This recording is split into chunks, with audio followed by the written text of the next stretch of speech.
Ama kuna yule ambaye atajitolea? Njoo dada, asante.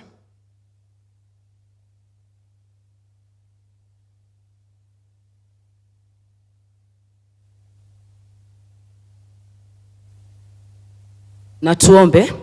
Baba, katika jina la Yesu Kristo, asubuhi njema tunakushukuru, tunakuabudu. Asubuhi ya leo tunajikabidhi mbele zako, mfalme wa rehema. Twaja mbele zako tukisema tu ni asanti kwa hii nafasi umetubariki nayo. Rabi, tunaungama dhambi zetu zote za kimwili na za kiroho, tutakase kupitia damu ya Yesu Kristo iliyomwagika pale Kalivari. Mfalme wa rehema, tunakushukuru kwa sababu ya mama Mataa. Mungu wetu Jehova, endelea kumwangazia na kumuonekania. Mfalme wa rehema, ofisi yake tunaikabidhi mbele zako. Mahitaji ya hiyo ofisi tunaiweka wakfu mbele zako. Dadi, pata kuwabariki kadri na mapenzi na neema yako. Hii siku Jehova tunaiweka wakfu mbele zako. Anza pamoja nasi, malizia pamoja nasi. Kila moja katika hiki kikao Jehova, kila familia ambayo imewakilishwa tunaiweka wakfu mbele zako Jehova. Wacha hii bursary, mfalme wa rehema, ikaweze kuwa ya manufaa ndani ya watoto wetu. Tunafunika watoto wote wa Kenya na damu ya Yesu Kristo. Tunawaombea hekima yako mfalme wa rehema. Tunakiri ya kwamba watoto wetu watakuwa vichwa bali watakuwa mkia katika jina la Yesu Kristo. Mungu wetu, hii siku anza pamoja nasi, malizia pamoja nasi. Na katika jina la Yesu Kristo tumeomba tukiamini. Wapi shangwe na makofi ya Bwana Yesu. Thank you. Kwa wakati huu tungependa tafadhali wanageto mtupatie burudani, wageni wetu heshimiwa wakiketi chini. Tupatie burudani, wimbo moja au mbili, kisha baadaye tuendelee na hafla hii. Wimbo mbili. Asante. Thank you.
Situpige makofi tafadhali. Hawa ni watoto wetu ambao tunakuza hapa Kenya, tena Nairobi. Tuwapigie makofi mara ya mwisho wanapotupatia wimbo moja. Asante.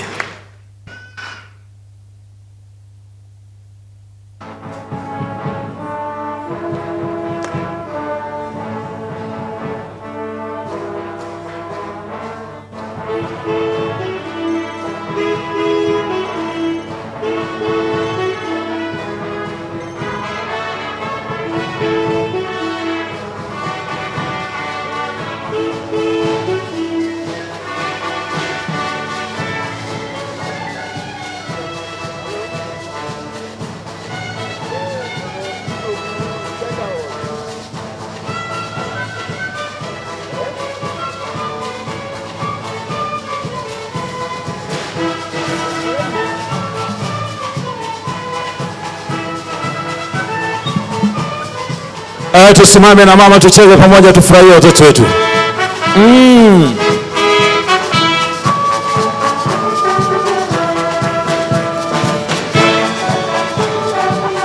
Tupige makofi tafadhali, tucheze na rhythm, tucheze na rhythm. Tufunge ondoa ya yote.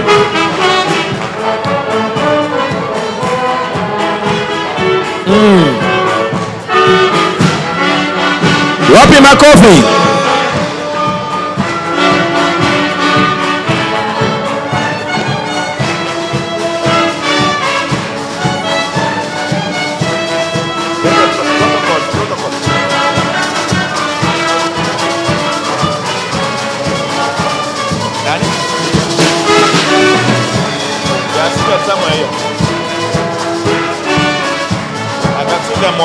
DJ.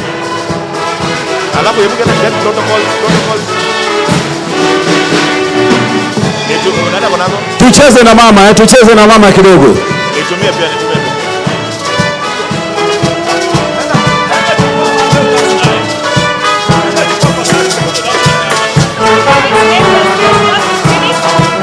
The DJ.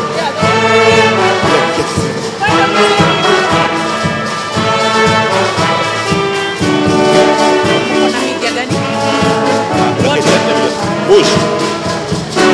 The name of the DJ?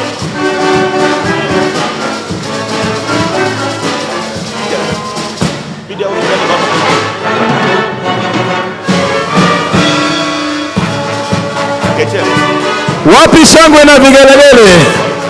Watoto wetu wanacheza, violini iko sawa, saxophone iko sawa. Wapi makofi yao tafadhali, wapi makofi yao? Asanteni sana, asante sana. Mama, hawa ni kwa sababu yako, umefanya at least tunasikia muziki, na tuko na DJ wetu pia. Wewe ndio mama ambaye anaangalia wale ambao wako na changamoto za kimwili. DJ wetu, tuguzie kidogo kabla tuendelee, kidogo tu DJ.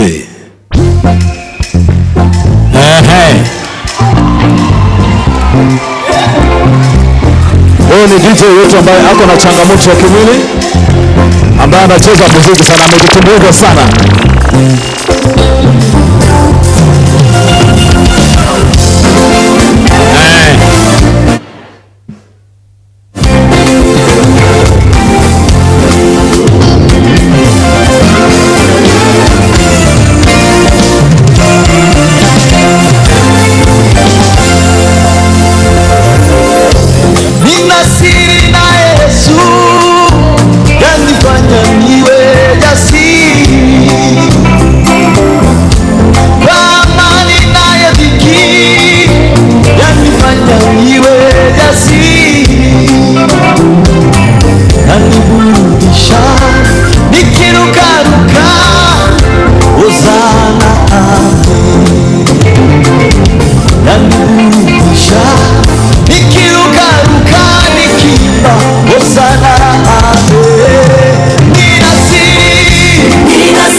Tumpigie makofi.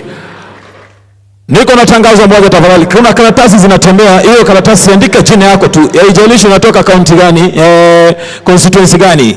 So andika jina, uachane nayo karatasi. Sawa sawa.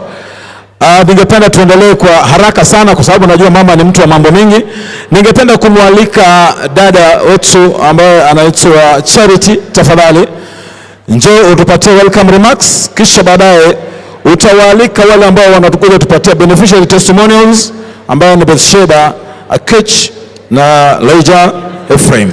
So tafadhali tunakaribisha Madam Charity, tafadhali uje tupatie welcoming remarks, alafu ndio tuendelee na program.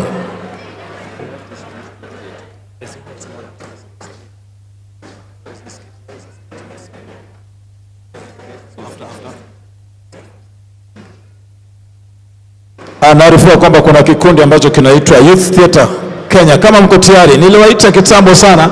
Youth Theatre, tafadhali. Youth Theatre. Thank you.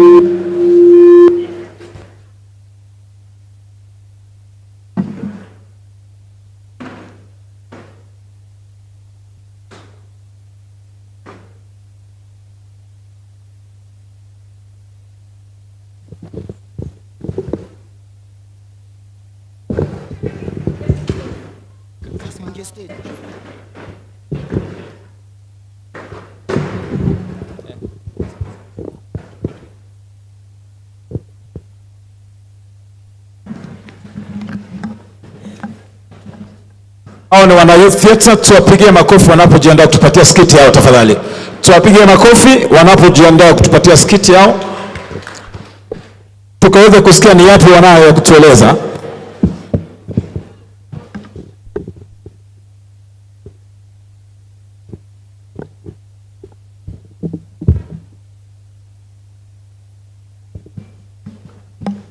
Brian Kamau na Kevin Kiplagat. My name is Detective Jabu na niko na Detective Maya hapa. Mnajua ni kwa nini mko hapa leo? Afande, hawa ni kama wataongea next year. Itabidi tumewapatia a bit of memory jogging. Ladies and gentlemen, on the night of 5th February 2024, a young lady by the name Fiona Ivana went to Pambamoto Club to have a very good time. Ali-interact na revelers wengi pale kwa ile club, lakini top of that list ni vijana wawili, Brian Kamau na Kevin Kiplagat. Unfortunately, this morning, the lifeless body of Fiona has been found lying next to Nairobi River. Na sasa swali tuko nayo ni moja. Nyinyi wawili mko na involvement gani katika hii kesi? No, afande. You know me and my boy manzetu ulikuwa tunaenda hapo Pambamoto. Kijana, ongea vizuri wewe. Afande, me and my brother here Kevin, tuliamua, we were walking kwa mall, tukasema tuende hapo Pambamoto tujibambe kidogo. Kafika Pambamoto and then we ordered 1, 2 many drinks hivi tulifika. Tulioda tu moja tu. Unajua sisi walevi. So tulikunywa tu kadhaa kusema ukweli. So ikafika time tukaamua kuongeza. Nikaenda kwa counter, kufika kwa counter and that's when I saw her. So who? Penina. Fiona bro, alikuwa anaitwa Fiona. Fiona. So afande, mimi nikaenda nikapata Fiona, nikamwambia hata sikumuongelesha kwanza afande, kusema ukweli. Na vile alikuwa amevaa pale, alikuwa amevaa vizuri, alikuwa amevaa suggestively afande. What do you mean alikuwa amevaa suggestively? Alafu alikuwa anatuangalia very seductively. Kusema ukweli, afande. Na by that nilikuwa namaanisha alikuwa amevaa kaskati fulani kafupi. Afande. Na mimi nikamuangalia, na yeye akaniangalia, tukaangaliana. Afande. Alafu nini kafanyika? Akanifanyia hivi. Wewe afande, hata msichana akikufanyia hivi utafanya nini? Si unaenda? Kidogo nikamuona kwa dance floor. Kumuona kwa dance floor, DJ pale akaekelea ngoma. DJ bucheze ngoma nionyeshe hapo vile kulia. Jembe tishi jembe tinga. Yo wait ongea kulingo. Baleke ndumbu. Balance the ball. Jaribu kumfikia hivi rafiki yangu Kevin akanikataza, akaniambia ati nisigaribie msichana, nika maintain social distance. Sasa afande, nikaendea msichana sasa, nikaamua kidogo kumsongea karibu. Nikamwambia, "Hi, what's your name?" Akaniambia Penina. Hapana, Fiona. Fiona. Nikamuuliza, "Hey, Fiona, me and my bro here, mimi naitwa Brayo, na huyu anaitwa Kevo." So nikamwambia, "Hey Fiona, can you, me and my bro, we have a beamer outside there. Can you join us for a drink?" Okay, sure. Akasema, "Okay, sure." So mimi kusikia okay, sure, nikaambia waiter, hebu ongezee msichana Kenya anataka. Mbwembwe ikaendelea. DJ ongeza pale mbwembwe kidogo tusikie vile kulienda. Mziki ikachapa, tukasonga polepole. Nikamwambia, msichana, najua kuona uko tipsy sana, si me and you we can go back to my exam and say we have a good time. Mimi naenda wapi na wewe? Afande, kusema kweli vile nilisikia hapo, I've spent a lot of money, nimembaya drinks, nimejaribu kuwa na good time, nikajaribu kuinsist, nikamwambia msubro, chekisiuka. Mimi nakwambia uachane na mimi. Afande, pia mimi nilikuwa mlevi kusema ukweli, nikajaribu kumconvince, akanikelea habari. Kofi ya kwa. Alinipiga. So mimi vile nilipigwa hivyo ndo nilijipata hapa hivi kwa station. So nyinyi wawili mlitoka kwa club saa ngapi? Afande, we never left the club. Yeah, we live in the club. What do you mean? You live in the club. Kenya namaanisha ni tulilewa tukazima, hata tulifikaje hapa by the way. Yeah, kusema tu afande, kusema ukweli manze afande, kusema tu kweli, hata ingekuwa wewe msichana amedress hivyo vizuri, seductively ana dance akiniangalia, alinifanyia hivi. Mimi nikaenda kusema ukweli afande, na nikamba hiyo drinks manze afande, alikunywa pesa zangu mingi sana. Lakini alikuforce utoe pesa kwa mfuko umnunulie pombe? Alikuforce dance na yeye? Na vile ulimwambia kwenda home, si alisema no, ama? Well, lakini hawa madem they need to be disciplined. Manze afande. What do you mean they need to be disciplined? Mimi nakumbuka tu madhe, yani asipoekea buda maji kwa bafu anawekwa kofi hadi ana restore your factory settings mazee. Manze afande, these women should be put in their place. Yeah. So what's their place? The kitchen, warudi jikoni bana. Ladies and gentlemen, as you can see, hapa si shida imeanza jana, ni shida inakuwa indoctrinated pia tukiwa kutoka watoto. Kwa hivyo hata hapo ukiangalia watazidi tu kuendeleza, waonyeshe watoto wao, and this is how the cycle continues. Na tukiendelea hivi, tukipass down kwa watoto wetu na watoto wao, si tuna raise enablers. Ama mnaonaje? Sema tu kweli afande. Yani mi naona tu educate watoto wetu, hata tukirudi tu kijani, yani tuambie tu wale wase huko home tu, yani wabadilike tu. Kusema kweli afande, hapo vile umesema uko right. One or another, sisi vijana na watu members of societies, doctrines tumelelewa nayo sometimes ina jeopardize the kind of people tunataka kukua kwa society. Imebreed kufanya sisi kukua watu wenye maybe hatujui wenye tunafanya makosa na wenye tunafanya vitu wenye ni against the society values. Ande.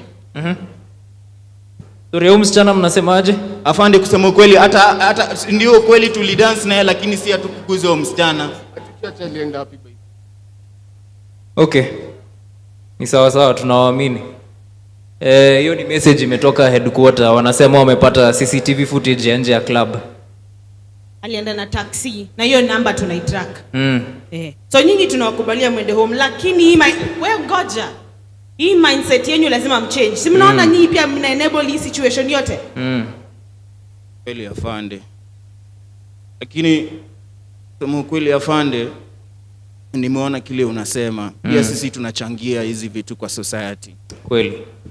Ladies and gentlemen, kuna a dark cloud hovering over our society. Na iko in the form of our views towards gender-based violence, femicide, na pia wakati mwingine the distorted views we have na zinakuwa brought into us from a very young age. Na tusipobadilika, society itaendelea kuwa degraded slowly by slowly. So ladies and gentlemen, hii change inaanza na mimi. Hii change inaanza na wewe. She was not dressed seductively or look at you suggestively. And before she was someone's daughter or sister or cousin or mother, She was someone. YTK. Wapi makofi, shangwe na vigelegele kwa hao wote. Yeah. Buga. Hey girl. Every girl in the club. Oh, you move that body, feel me wind up slow.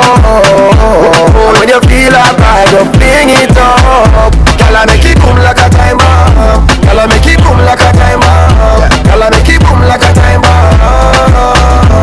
You put that down low when you bubble. Cause the way you a shake on the deep man a trouble. Oh, no girl, but Thank you, Bwana DJ. Asante sana. Asante sana. Today being the World Anti-FGM Day, I would like to call Ramla kindly come and give us a little bit of a FGM so that at least to cancel this tuachane nayo. Ramla kindly, Ramla.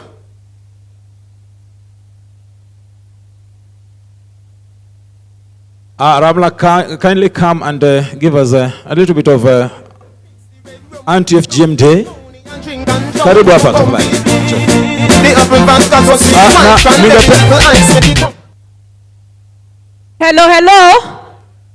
Hello. Kitu ya kwanza, hizi skits ambao tumewekea hapa leo ni ya kufunza tuelimiane, si ndio? Tujue vile vitu ambazo zitatendeka nchi yetu. Okay? So tafadhali wale ambao wako nyuma, mkishatoka function, mnaweza kwenda na ule ambao mnazungumza naye, muendelee kuzungumza nje. Lakini tukiwa na skit hapa au tukiwa na conversation, let's have silence. Tuheshimiane, si ndio? Kwa sababu hiyo play ambayo ilikuwa kwa hapa, ilikuwa kuna mafunzo nyingi sana. Na wengi wenyu hamukufunzwa. Alafu kesho hamutajua nini inaweza kuwasaidia ili muweze kuendesha hii nchi yetu vizuri. So hapa tuko na Ramla na tuko na survivor wa FGM. Leo ni siku ya End FGM. Serikali yetu imesema FGM by 2025 tunataka itoke Kenya yetu. Hatutaki FGM. Nani hapa anajua FGM manake ni nini? Niweke mkono juu. Nani anajua FGM? Mama kuja hapa. Uniambie FGM ni nini? Na sijaona mtu akiweka mikono huko nyuma, na nyinyi ndio mtazungumza na hamujui kitu ambacho tunataka kuwafunza habari yake. Kabla Ramla azungumze, na ninataka pin drop silence. Okay? Please introduce yourself and tell us what FGM is. Kwa majina naitwa Florence Nyabera. Maana ya FGM ni female genital mutilation. Ni ukeketaji wa wasichana ama wanawake. Sawa. Kuna kitu hapo katikati ya miguu ya mwanamke. Inaitwa clitoris. Hiyo ndio inafanya mwanamke enjoy kufanya sex. Na kuna jamii traditionally, religiously, tangu zamani sana walikuwako wanaenda wanakata hiyo. Wakikata waseme mwanamke hafai kuenjoy sex. Akienjoy sex, ile kitu ambayo itatendeka, atakuwa na tabia mbaya. So jamii nyingi sana walikuwako wanaanza kukata hiyo. Na wakikata hiyo saa zingine wanakata traditional. Na wakitoa hiyo clitoris, wanawake wengi, wasichana wengi wanapata shida kubwa sana. Wengi hawaendi kusoma, wengine wanakufa hapo kwa hiyo meza au kitanda pale wanakatwa. Na kulingana na dunia nzima, tumesema female genital mutilation is wrong. Na sisi kama nchi ya Kenya tumesema tunataka kusimamisha na kukomesha FGM nchi yetu. Lakini bado inatendeka. Wanawake wengi wakishakatwa wanaekwa what do you call thorns in Swahili? Thorns? Mwiba, kufunga. Alafu huyo mama saa ile anaenda kuzaa, anapasuka tena, anakuwa na shida. So kuna shida kubwa sana. Wanawake walitendezwa vizuri na Mungu. Walitendezwa aje? Wametendezwa vizuri na Mungu. Hiyo clitoris haifai kushikwa na mtu yoyote. Ni yake na anafaa kuenjoy maisha yake na hiyo clitoris yake. Si kuenda kuitoa. Na sisi kama serikali tumesema end female genital mutilation. Nataka tafadhali tuwe kimya, okay, ili muweze kusikia story ambao Ramla atafanya translation ya huyu mama ambao amekuwa survivor wa hiyo. My dear, you can go here.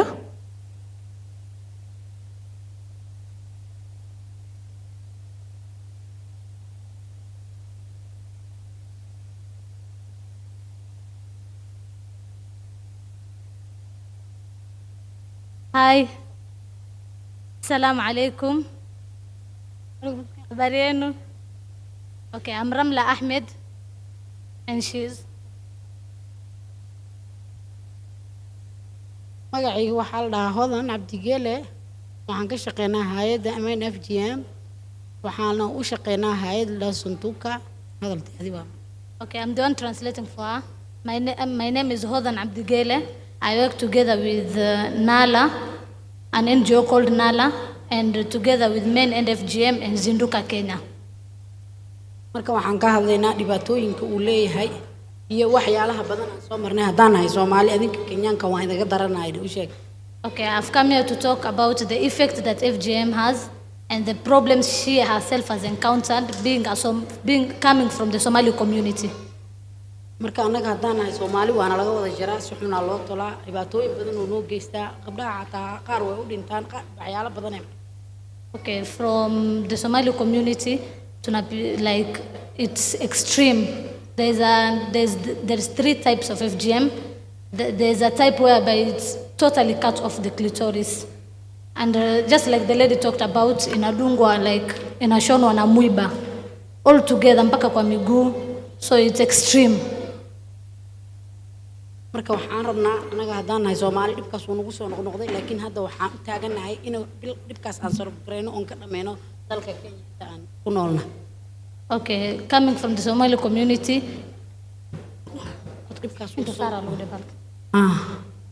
Coming from the Somali community, the problem has always been a recurrent one.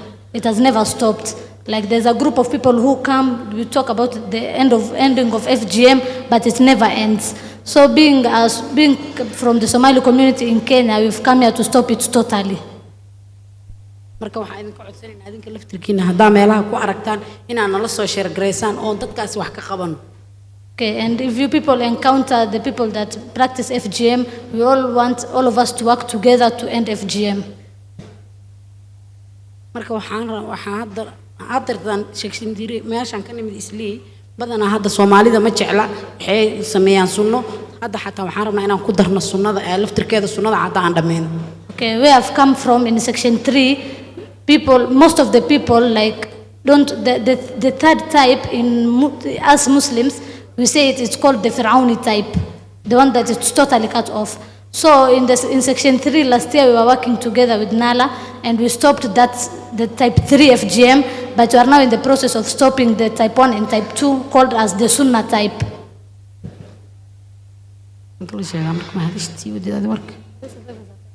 aniga laftirkeyga safeefan ahay waan soo maray dhibaatooyinkan waa la ii wada tolay marka ilmaha la igu qalay xataa afar cunuga la igu qalay meesha way soo mari waayeen. Me personally, I'm a victim of FGM. I'm a survivor na nimepitia shida nyingi including like nimepitia C-section. Amefanya operation watoto 4 because of FGM. Marka waxaan ka codsanaynaa inaad adinka kule qabiilo kamid ah sameeyaan qabiiladaas waxaan rabnaa inay joojiyaan adinkana anagana hadda waxaan u taaganahay inaan dhameeno nooc kastuu yahay in gabadha category-geeda aan laga gooynin. Okay, so and in Kenya there are some communities that still practice FGM. We urge you people to stop FGM, to end FGM, and we should not touch a girl at all. That's all. Thank you. Ramla, I need to ask her a question, which I want you to translate for me. She says that she's married. Amesema akona bibi, akona watoto 4. Nataka kujua hawa watoto kama ni wasichana na kama bwana yake alilazimisha watoto wake pia wawe circumcised au yeye mwenyewe alisimamisha hiyo. Ku dhahday 4 gabdhood maxaa la dhahaysata Soomaaliya 2 gabdhood 3 gabdhood iyo wiil waay. Okay, 3 gabdhood maxaa la dhahaa ninkaada ma ka soo horjeeda guditaanka in la jaran misaada rabin anaana dib soo maray ma raba gabdhaygan in la gudo. So amesema nenda amepitia shida taki kabisa watoto wake washikwe. Asante sana. I want you to tell her thank you for sharing her story and for you for being here and actually doing the work that you do. Hii kitu ya FGM si community ya Somali peke yake, Wakikuyu pia wako nayo, wanawake na wasichana, watu wa Kisipe wako nayo, counties nyingi sana. PS akikuwa hapa atawaeleza zile counties ambazo ziko na shida ya FGM. Msichana hafai kukatwa, na nimeona pia upande wa Masai pia huwezi hata kufanya harusi kama hujakuwa circumcised. Sasa hii kitu tunataka wanaume wasimamie wasichana wao na wa bibi zao, kwa sababu nimesikia pia ukipewa bibi, kitu ya kwanza unaangalia kama amekuwa circumcised. Na kitu ingine, unajua sasa ile umecircumcise mwanamke, unatoa ile kitu ambayo itamweza hata akufurahishe, kwa sababu atasikia vile unafanya na atarespond.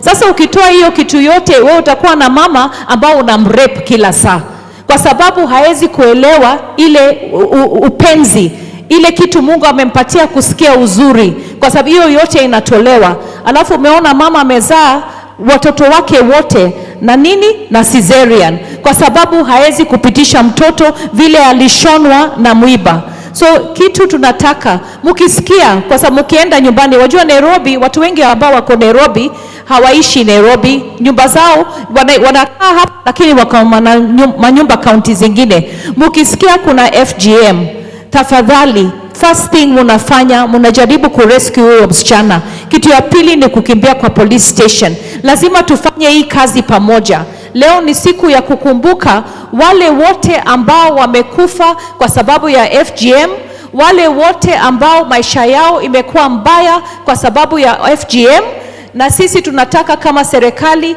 tusimamishe FGM Kenya.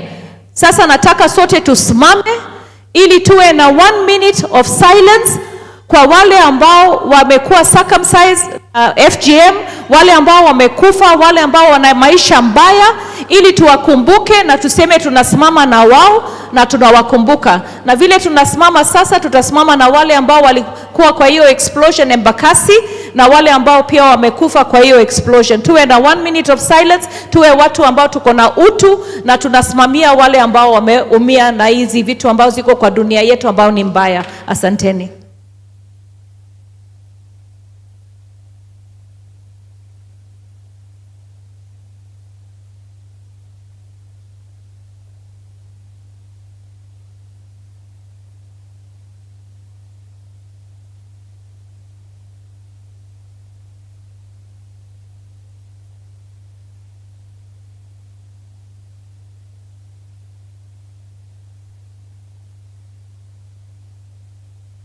Asanteni sana. Do you want to add anything else, Ramla? No? So you will see push on your way out. We will give you 10K. Push, hold it. Hold it. Push it right here. The one who holds you. We will give you.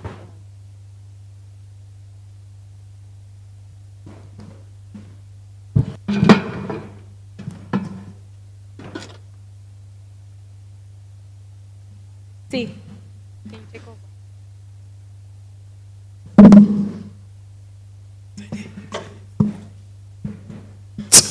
Situwapigie makofi tu kaweze kuwasikizia huruma. Na mama amesema sisi wanaume tusimame na watoto wetu wasichana, tusimame na wake zetu.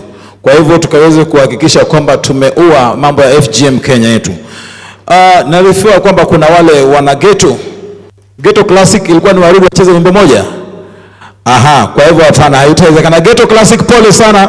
Tunasema ni asante kwa wale ambao umetufanyia. Ningependa kumuita dada Charity, tafadhali come give us a welcome remarks, kisha baadaye you'll call upon the beneficiary testimonials, Besheba Ksh na Lija Ephraim. Asante.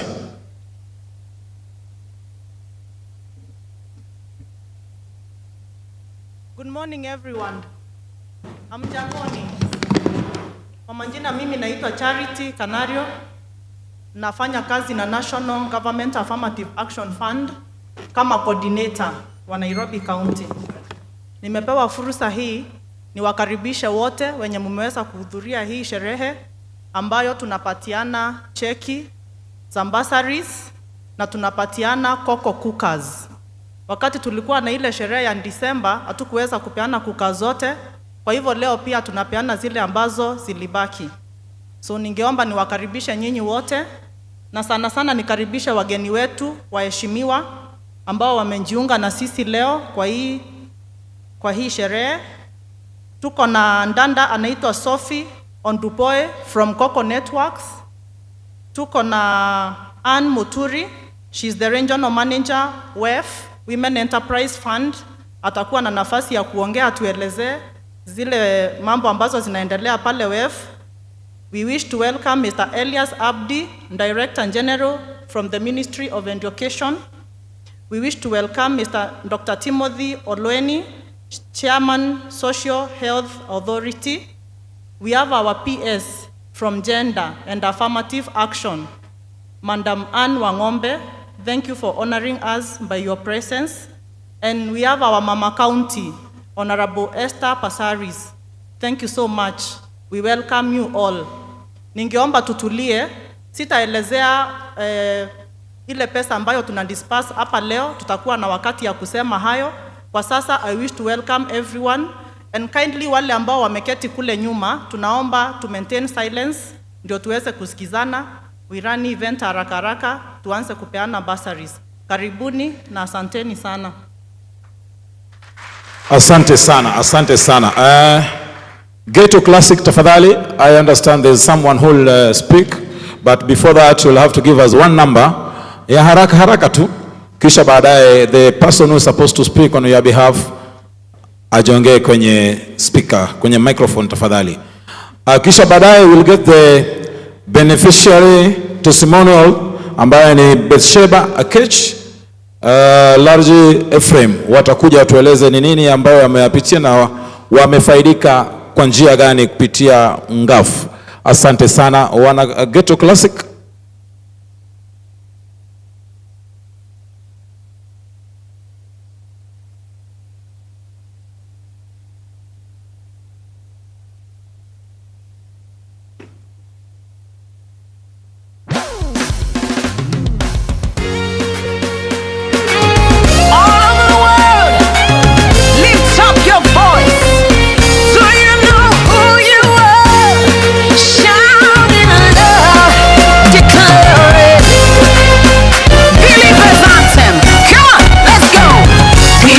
Chosen generation, we've been called for to show His excellence. Hey, all I require for life, God has given me, and I know who I am. We are a chosen generation, we've been called for to show His excellence. All I require for life, God has given me, for I know who I am. I know who God says I am, what He says I am, where He says I'm at. I know who I am, I know who God says I am. Situcheze na mama, tuinuke sote tucheze tafadhali. Mbona mnaacha mama County anacheza peke yake? Na ametuletea mambo mazuri. Bursary, koko, tukaweze kucheza naye pamoja.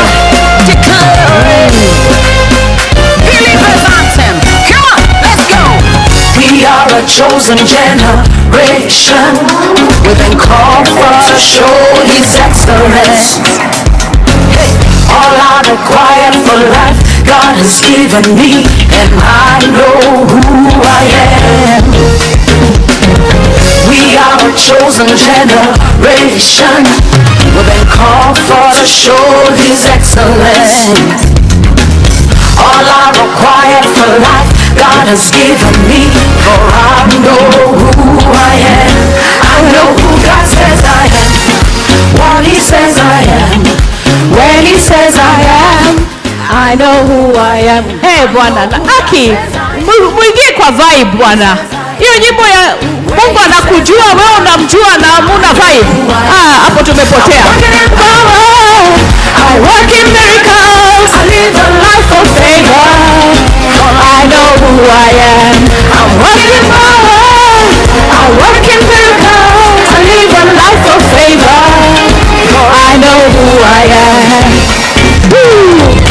Okay, asante DJ. Now, DJ, thank you. Now, leo tuko na group, mnaweza kukaa. Leo tuko na group inaitwa Ghetto Kids, yeah, Ghetto Classics.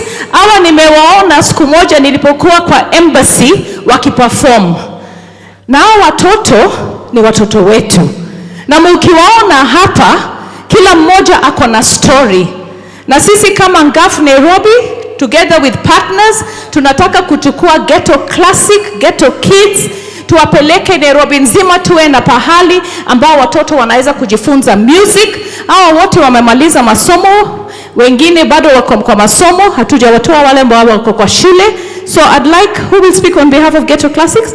Brian atazungumza kidogo kabla wajatupatia performance yao, ili muelewe pale wametoka na vile wanafanya na pale wako located. Tunataka tuwe na Ghetto Classics kila pahali, ili watoto wetu wasiende kwa drugs, waende kwa sports, waende kwa music, waende kwa culture, waende kwa yoga, zile vitu ambao itawafanya wapate maisha mazuri. Asante. Thank you, Your Excellency. Habari kila mtu. Habari tena. Mimi naitwa Brian Mwanika. I'm the music director of Ghetto Classics. Mbele yenu ni Ghetto Classics from Mukuru kwa Ruben, the other side of Embakasi East, if I'm not wrong. South, sorry, yeah. Embakasi South. This is just a smaller number of the bigger group, yeah. So at the moment, tuko na 3 branches. We have one in Mukuru kwa Ruben, one in Korogosho Slum, and one in Mombasa at a place called Mikindani Primary School. And we've really come from far away. Our story is really touching. In front of you, all of the students ni Form 4 leavers. They just did their high school exam last year. So hakuna mwenye kwa shule hapa, wote wako nje shule. Yes, and they really did well in the exams. They really passed well. So our story is basically trying to make music make a difference in society. So we go to the less privileged areas, mostly the slums, and we find a center. We talk to the school or the center. We try and bring in the music into the place. Because we realized we really need music in our community so much. And through music, most of our players have really make an impact in their life and also in their families. Among our students, we have a few who managed to get scholarships to study abroad, music. Others have traveled to perform in various places. We do events. We've performed in so many events. We performed for His Excellency former US President Barack Obama. We performed for the Pope Francis when he came to Kenya. That's around 2015, thereabout.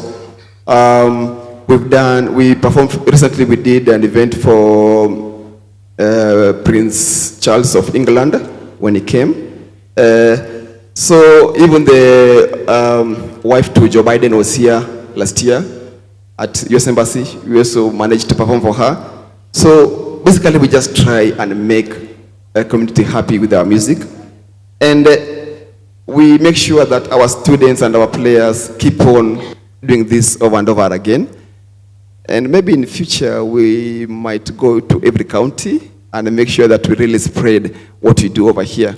Yes. So thank you so much for inviting us to today's event. We are really humbled to be here. Thank you so much, Your Excellency, for inviting us. And I hope through our music we are able to communicate to people and telling them who we really are, and to always spread our news to everyone around. Yes. So we are going to play you 2 pieces, famous pieces, Uptown Funk by Bruno Mars and Timber by Pitbull. I hope you enjoy. Thank you so much. Tuwapigie makofi, tuwapo. Mtupatie wimbo moja safi. Tufurahi pamoja. Na mkumbuke mama alisema mnaamka mnacheza naye pamoja. Sawa sawa? Musiketi tu na mama anacheza peke yake. Thank you.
Wow, wow. Hiyo makofi haitoshi. Tuzidi kupiga makofi tafadhali. Asante. Thank you.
Asante.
Si tuwapigie makofi wanapoondoka. Tulikuwa tunafikiria watatupatia wimbo moja ya mwisho, lakini asante, watarudi baadaye. Ningependa kumwita dada Charity kindly uje utupatie mwelekeo sasa, tuendelee na program yetu rasmi, kisha baadaye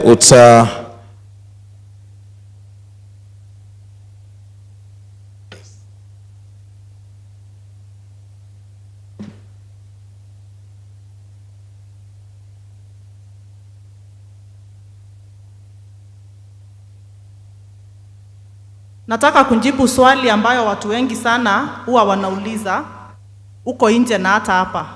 What is NGAF? NGAF ni National Affirmative Action Fund. Tunadeal na affirmative groups. Affirmative groups ni wamama, the youth, and the people living with disability. That is our mandate as NGAF. So we have different votes that we operate with. Tuko na county-wide projects ambayo we do to serve every constituency in the county. We have a vote count value addition where groups come and apply for funds to be able to add value to the businesses that they are currently doing. Alafu tuko na women economic empowerment. This is where we are growing the table banking of the groups that are involved in table banking. We grow the database so that we can be able to empower them to lend more to whatever they have already. Then tuko na bursary. Bursary is the main reason why we are here. And it is one of the votes that we operate with individuals. Sila zingine tuna operate na vikundi, lakini bursary we operate with individuals. Tuko na full scholarship. We call it partial scholarship because we've been able to pay for student fees. Tumewachukua from the time they got to school all the way. Kuna wale ambao tumeweza kulipia and wamemaliza shule, and I have 2 of those today. I would wish them to say something about NGAF and how it has helped them before I can come to invite the team that we work with. I'll start with Mbedisheba Ksh. Kindly come and tell us something.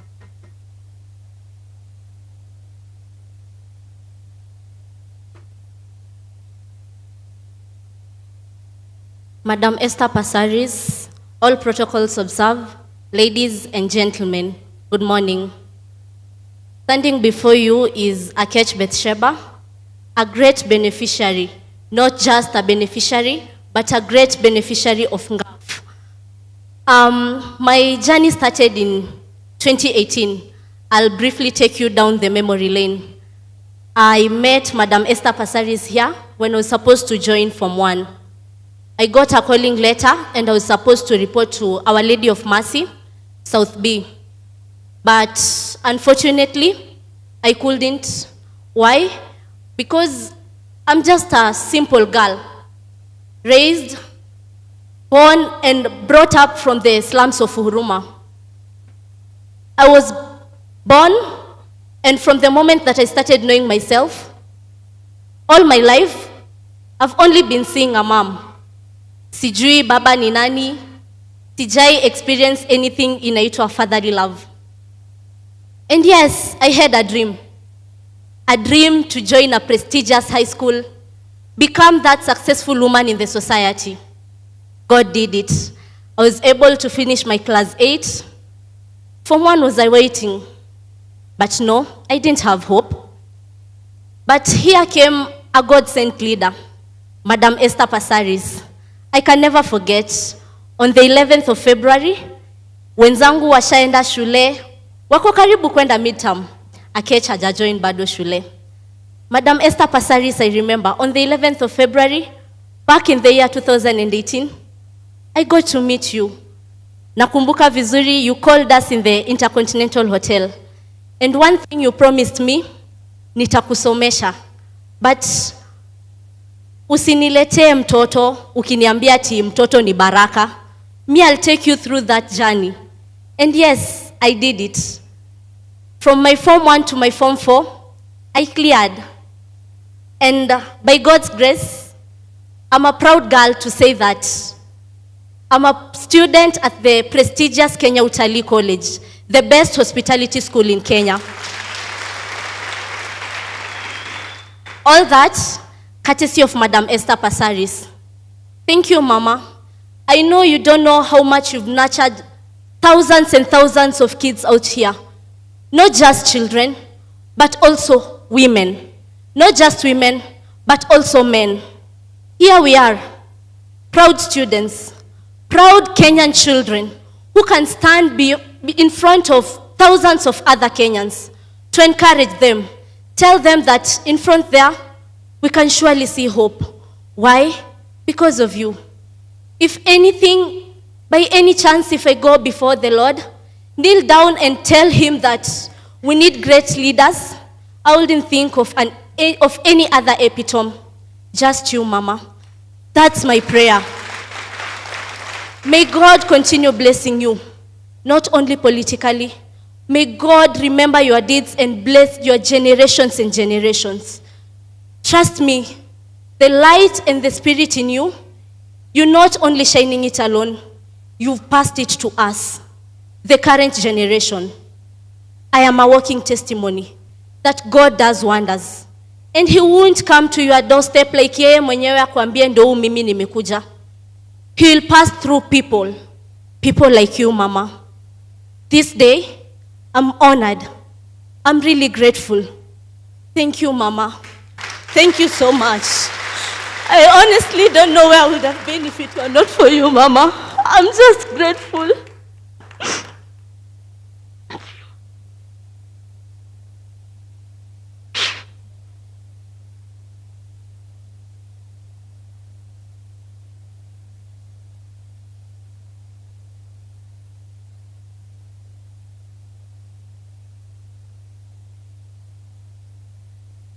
Wow.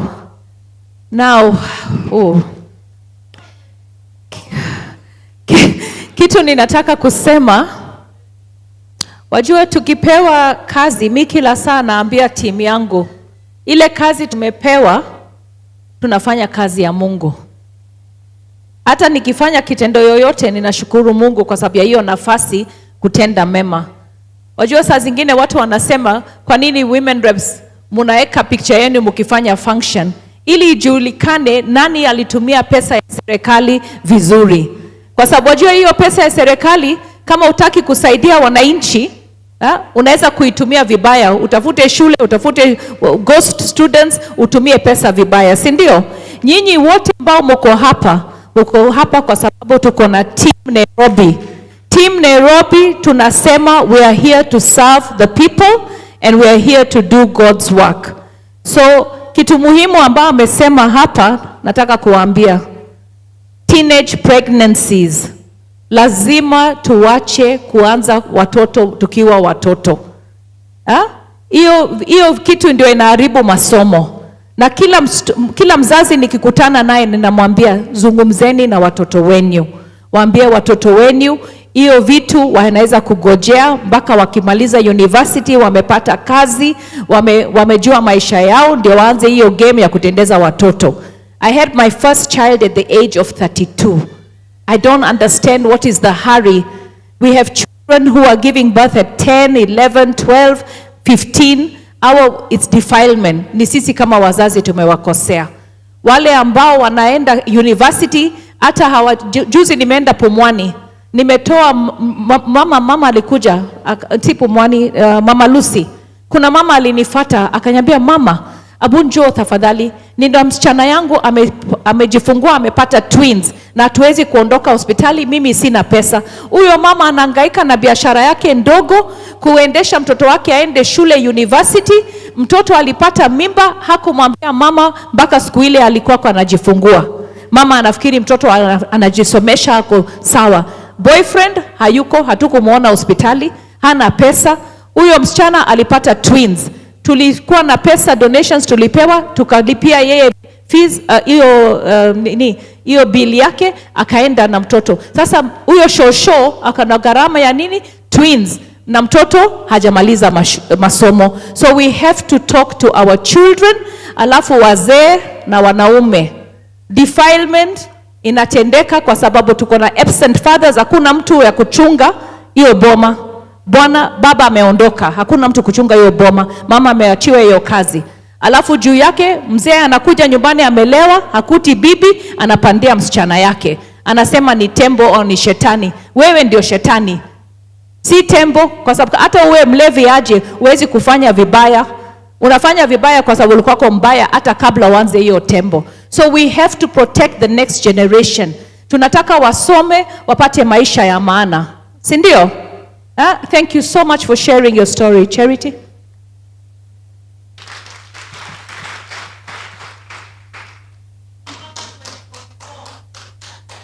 Thank you Akech. We are so proud of you. Haya, tuna mwingine wa mwisho, Ephraim.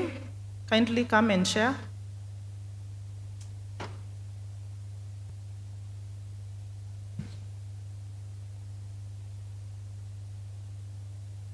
To Honorable Esther Passaris, to the PS Gender, to all invited guests, ladies and gentlemen, good morning.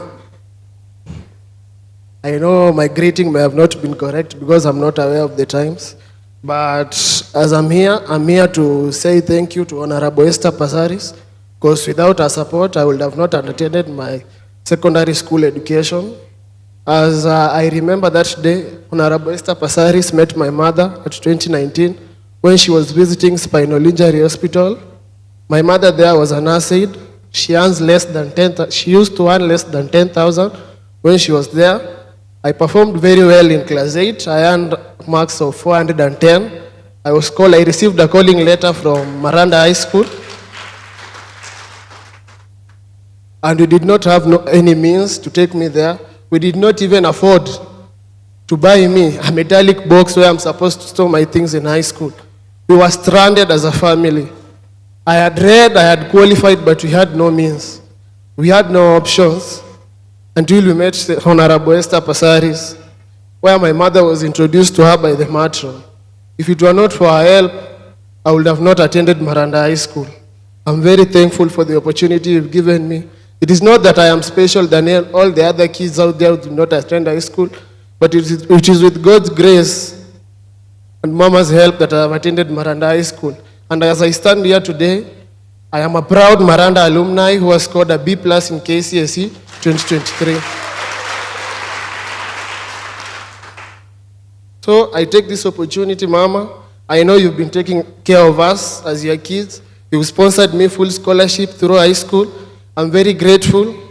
And as I take this opportunity to note some areas of improvement, because number one, the school fees payment sometimes delayed. So if you look at me, I'm a student in Miranda High School. Sometimes the administration is very strict on the school fees, and it finds that sometimes the government has not released funds. So sometimes I tend to suffer a lot. I used to suffer a lot because of the school fees. So I take this plea towards you, Mama. As you take care of the other children who are in high school, please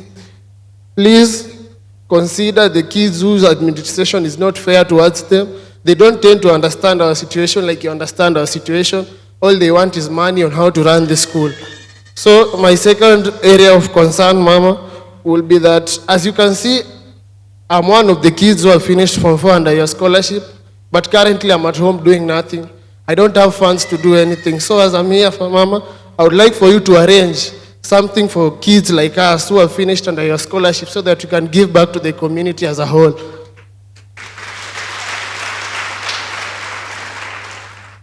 Because that community is the one that granted us to get, through you, Mama, the opportunity to learn so that we can do small things like cleaning the market, making the community clean, making the community a better place.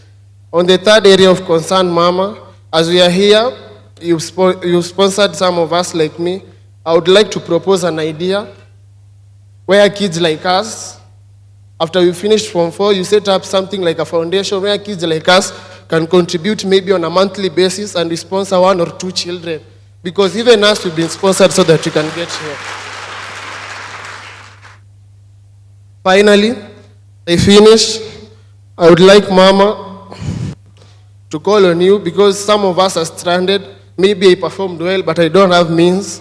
Maybe I'll be called somewhere in some course after I apply, but I won't have means. So Mama, I'll please call on you if you have the means.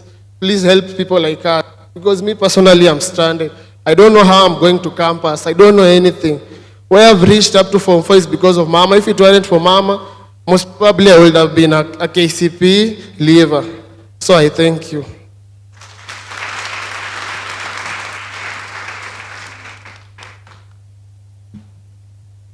First of all, let's give him a clap. He used the sponsorship and he got a B plus, right? Okay, so wajua tuko na shida. Na hiyo ndio maana kila saa mimi nikikutana na watu ninazungumza family planning. Family planning. Wajua kuna mama anakuja ako na mimba, ako na mtoi na anakuja ananiambia anataka bursary. Tunaweza kupeana bursary for one family. Mama ako na watoto 5 nyumbani, hawaendi shule na bado ako na ball na ako na mtoi hapo kwa mkono. Hiyo sasa ni kukosa knowledge. You will perish because of Biblia. Sunday tunapanda the whole mothers wamejaa Nairobi. Tafadhali, kizazi inapangwa na mwanamke. Mwanaume akikwambia anataka mtoto mwingine, umwambie hao ambao tuko nayo kwanza tuwapeleke shule, kwanza tuwapatie nyumba ya maana, kwanza tuwapatie chakula, kwanza tuweze kupata holiday kidogo, ndio tupange huyo mwingine, si ndio?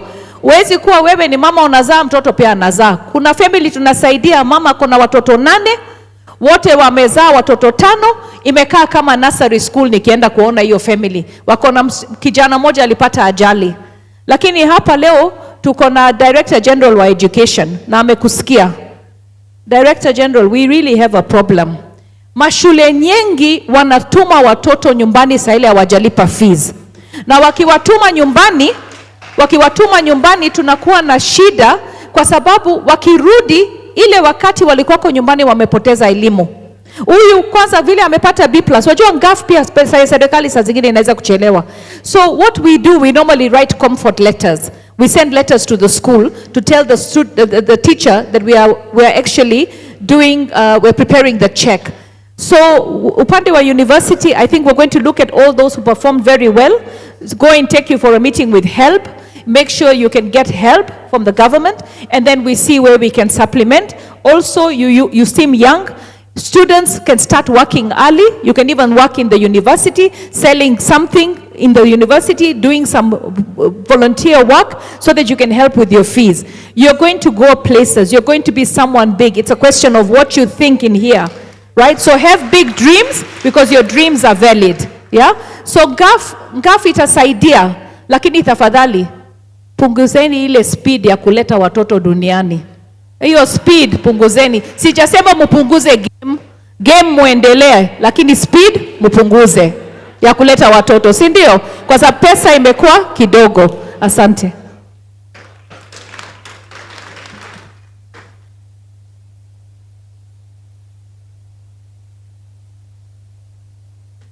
Wow, thank you so much because of those testimonies. And before I continue, you've heard for yourself. That is the kind of a leader that we are serving under. She has a golden heart. But until you have an encounter with her, that's when you will know. Many people have judged her by her looks, by her talks, but deep inside her heart, she has a golden heart. We are proud of the students who we have sponsored, full sponsorship, NGAF, under the leadership of Honorable Esther Passaris. We are proud of you. Thank you for performing well. You didn't let us down. We will continue supporting you, and we will go to places. Now, before I welcome my team, I wish to recognize the presence of Regional Director and Education, Madam Margaret Lesunda. You're much welcomed. Thank you. We acknowledge your presence. There's something I would wish to say. As NGAF committee members prepare to come in front so that people can get to know you. You are a great team. I'm also a beneficiary of Honorable Esther Passaris. She got me when I didn't know her. She doesn't consider the tribe that one comes from. I didn't know her, and she gave me an opportunity. This is my 6th year working together with her, and it has been a very, very great journey. I've learned a lot. She has changed a lot in me, and I think it's good that I appreciate her. And when we started this full scholarship thing, I'm one of the people who are asking her, how do we give students all this money when we have so many needs? And because other leaders are giving 5,000, 3,000, and Mheshimiwa was very firm.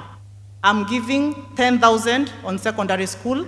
I'm giving 15,000 on colleges and tertiary colleges, and I'm giving full school fees to the partial scholarship students. If you ever have an audit issue on this, I'll help you answer that. And because our scholarships and our bursaries have been very genuine, I can assure you they've been very genuine. You don't need to know anyone for you to apply for bursary in Nairobi County. Just get the application form, apply and get. The difference is you might apply today and not get today because we have so many applications. But at the end of the day, every applicant are able to get the bursary checks. And for the 6 years we've not had any issue, no queries, because our bursaries have been genuine. And for sure today I wish to confirm we cannot be able to give someone 5,000 bursary fees when they have a fee of 20, 30,000. So thank you, Mheshimiwa. We appreciate your leadership. Thank you so much.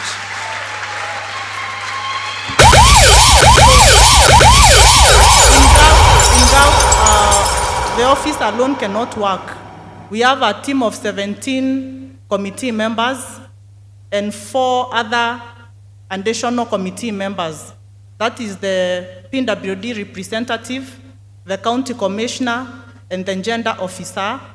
But now our PWD representative is deaf, shows she has an assistance, sign language interpreter. That makes us 4. So I want this team to come here, because me, when I'm in the office, I cannot be able to go to every constituency to see what happens. These are the people who are on the ground. They are the ones who bring us every detail that we need to be able to help you and to be able to serve you. So our committee members, you're welcome under the leadership of your chair. Karibuni. It's good that people see. Come on, everybody, get your feet happy. Let's go. Come on.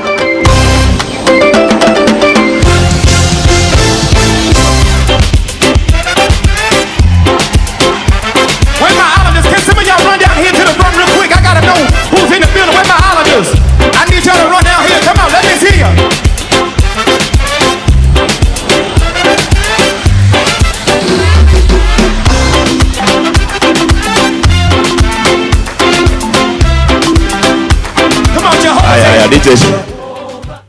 Watu wa Nairobi hamjambo? Hamjambo tena? Our patron, Honorable Esther Passaris, PS for Gender, Madam Anwa Ng'ombe, the chairman for Social Health Fund, Dr. Lwenyi, all protocols observed. Ladies and gentlemen, in front of you is Team Nairobi that works behind the scenes. They are leaders in different capacities. They work with you in the community. They work with the chief, with the administration, with opinion leaders in the community. These are the people who present the needs of various constituencies and table them when we are having our meetings so that we know best how to address the needs of various constituencies. My name is Jared Aminga. I am representing Embakasi South constituency and I'm the chairman for Nairobi County Committee. So I'm going to give them an opportunity for each of them to say their name and the constituency they represent because of time.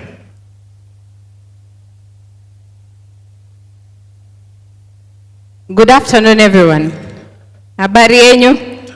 Kwa majina naitwa Cecilia Karanja. I'm the deputy chairperson Ngaf, and also I represent Makadara. Makadara mpo? Wapi Makadara? Kwa sawa eh? Thank you for coming. Na vile unaendelea kuongea, please take note of your representative. Na because of resources, sisi hatuna ofisi kwa kila constituency. Ofisi ya mashinani ya Women Rep iko Komarok, Calvary Covenant Church, na tuko na ofisi ingine Nyayo House 8th floor. So take note of your representative, na pia unaweza chukua namba ya simu for ease of communication. Asante. God is good. Good afternoon, everyone. My name is Margaret Wamaitha from Dagoretti North. Watu wa Dago mpo? Hebu tuone kwa mikono. Wale wasee, karibuni sana. Wamama oe, wazito oe, Miriam Wamboi, Westlands constituency. Watu wa West mpo? Asanteni, naona hata chifu wangu hapa. Bwana asifiwe. Hebu tusalimiane hivi. Asante sana. Kwa majina naitwa Tabitha Wanjera Motero. Mimi ndio representative wa Kasarani. Kasarani hoe! Kasarani hoe! Amjamboni tena. Kwa majina naitwa Beatrice Owino. Hiyo ni M-Pesa, lakini najulikana kama Night Mtaani, na wakilisha Kibra constituency. Karibuni. Hamjambo wote. Hamjambo tena. Aya, kwa majina naitwa Jendia na represent Starehe constituency. Starehe oe! Thank you so much, mama.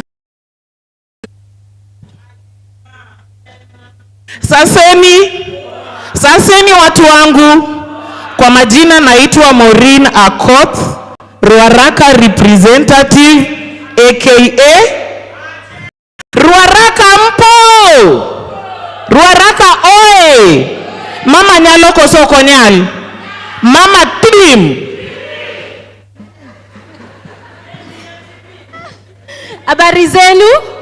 Habari zenu tena? Kwa majina naitwa Grace Kamau. As mkiangalia hapa, mama ali have faith na mtu mdogo, na ninashukuru kwa hayo. Watu wa Roysambo mpo? Hamtaongea. Watu wa Roysambo mpo? Asanteni. Assalamu alaikum. Alaikum salam. Amani ya Bwana iwe nanyi. Kwa majina naitwa Zahra Ahmed, na wakilisha Embakasi North. Nataka kuambia Waislamu wote wajue katika ofisi ya Ngaf, na mimi ni mmoja wao. Na natoka katika kijiji moja, na mimi ni kabila moja tofauti. Mimi ni Mnubi, lakini mama aliweza kunichukua na akaniweka katika komiti yake ya Ngaf. Hiyo ndio minority tribe Kenya. Hata sijui tuko wangapi. Asanteni.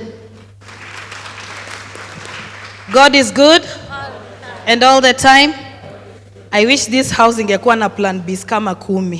Tungekuwa lively. So plan B, train wengi. So I represent Embakasi East, Selmo Kumu. First and foremost, mama, watu Embakasi East wamesema asante sana. Umesimama nao 2 consecutive days.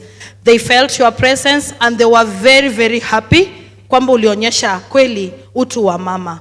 Thank you so much. Watu Embakasi East mko? Mko ndani ya nyumba? Mama anaweza? Mama anaweza? Tunafurahia sana. Thank you so much. God bless you.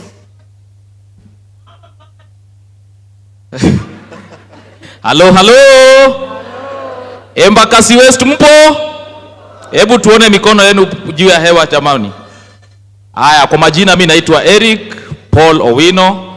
Mimi ndio na represent Embakasi West. So kama mko na issue yote baadaye mnaweza chukua namba yangu mtanitafuta. Asanteni sana.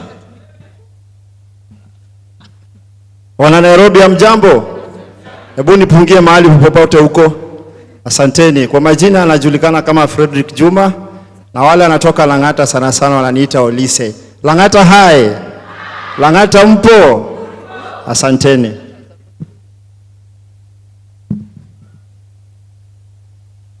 Bwana asifiwe. Jina langu naitwa Bishop Jefferson Nyatuka. Mimi ndio niko Central. Kuna mtu hata mmoja ya Central hapa? Nyosha mkono juu. Bwana asifiwe sana. Ninataka kualika labda wiki hii tukutane pale kanisani tuanze mpango kabambe. Mipango gani? Kabambe. Mungu awabariki sana kila mmoja amekuja. Tuko nyuma ya mama na tunajua ya kwamba tutazidi kumtia moyo. Hakuna mama yoyote Kenya anafanya kazi kama huyu mama hapa. Huyo ndio mama wa Kenya. Bwana asifiwe sana. Na yeye amefukwa mvumilivu, afichi ila anapewa, anatumia. Mumeona wiki hii yeye tu ndiye anaonekana wale watu waliungua, na ndiye alikuwa anawasaidia mattress na vitu mingi. Situmpe standing ovation, kila mmoja mpigie makofi. Unajua Waafrika hawajui standing ovation ni nini. Mtu akifanya mambo ya ajabu, mnasimama nyote mnampigia makofi ya. Simama. Okay. Amen. Asante sana Bishop. This is our spiritual father kwa hii committee. Mnaona committee iko well balanced in terms of gender and youth and the marginalized. Watu wa Kamkunji, niko na msamaha wa ya committee member, alikuwa na emergency hajafika. Watu wa Dagoretti South pia niko na apology from your committee member. Oh, na Madhare pia kuna apology. So these are representatives for the various 17 constituencies. Then we have a representative for people living with disability. Her name is Ashura Michael. She's deaf, so I will use the microphone. I think the translator will translate as they sign, as they call it.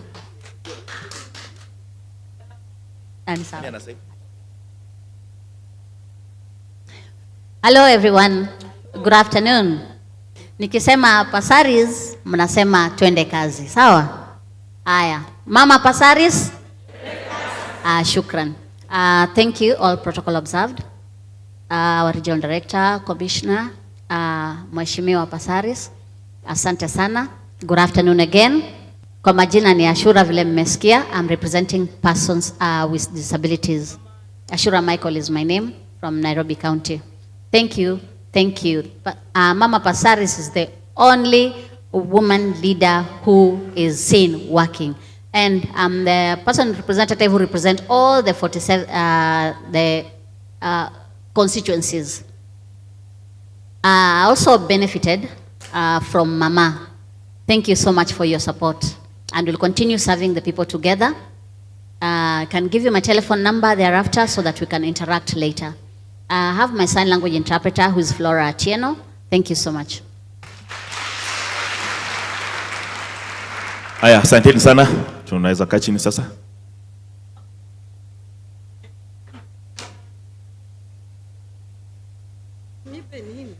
Did you continue?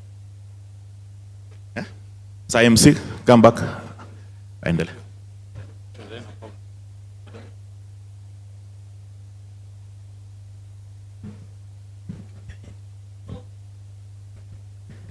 Thank you so much, our committee members. I wish to acknowledge the presence of another team, very, very important team. The people who work with us in the offices, Nyayo office team, KICC team, and Comaroc's office team. I wish to acknowledge your presence. Ni wagani wako hapa, wale tunafanya nao kwa ofisi. I see Muhinza. Please come. I should have Brian around, Rachel, Nyaki. I saw Friendly, I saw. Kindly come.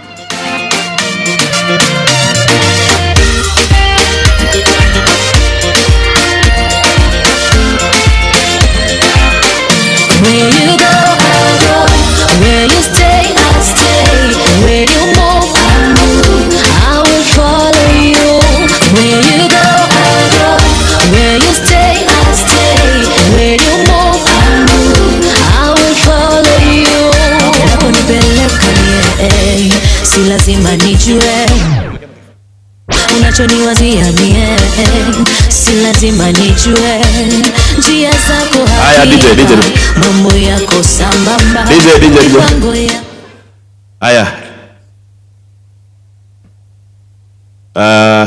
this is still Mama's team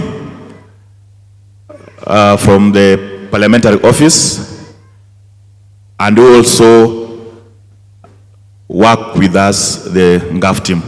So nataka tu waseme tu jina alafu wakae chini haraka haraka. Good morning everyone. My name is Muhinza Bushoke.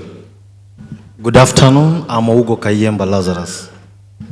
Good afternoon. My name is Daniel Onyango Onginjo. Good afternoon, David Kirombo. Good afternoon, Frederick Otieno.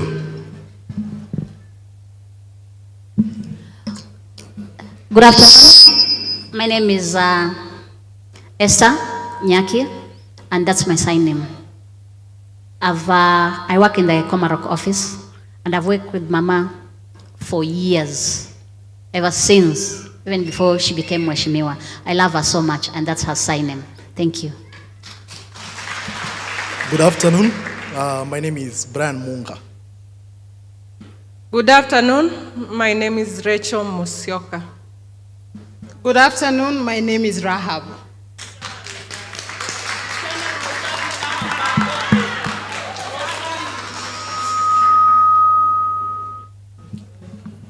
Asante sana, we appreciate you so much. I think Jackie has worked with Mheshimiwa for almost 20 years, from Sharper Images up to now. So I'll hand over to our fund manager to continue. Thank you so much. It is good that we recognize the people we are assisting each other with on an everyday basis. Those are office people. They are the ones that handle your documents, and they are a great team. Thank you so much. We have another NGAF person from the end quarters.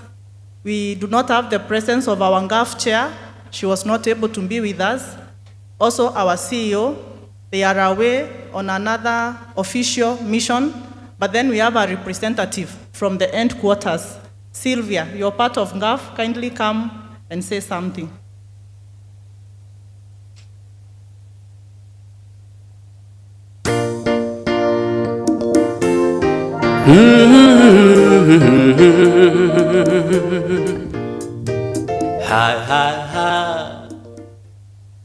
The Principal Secretary, government officials, ladies and gentlemen, distinguished guests, thank you for honoring the National Government Affirmative Action Fund, and thank you for continuing to support us in our mandate to support affirmative groups. NGAF, since its inception, has geared towards targeting poor, vulnerable, affirmative groups to alleviate and eradicate poverty. I come with sincere apologies from our board and our CEO, who could not attend this function today. However, they are with us. Thank you very much. We recognize as an organization that though resources are few, we are able to help, we are able to assist students. Thank you very much, Mama County.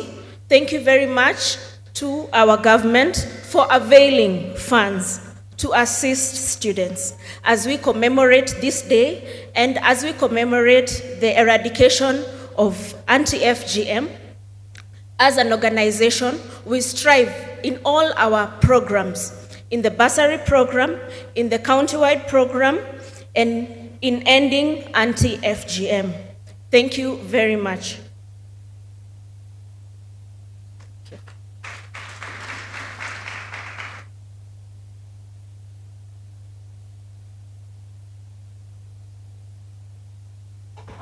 Okay, we need a commercial break, right? Sasa nataka Ngeto Classic wakuja watu entertain na wimbo moja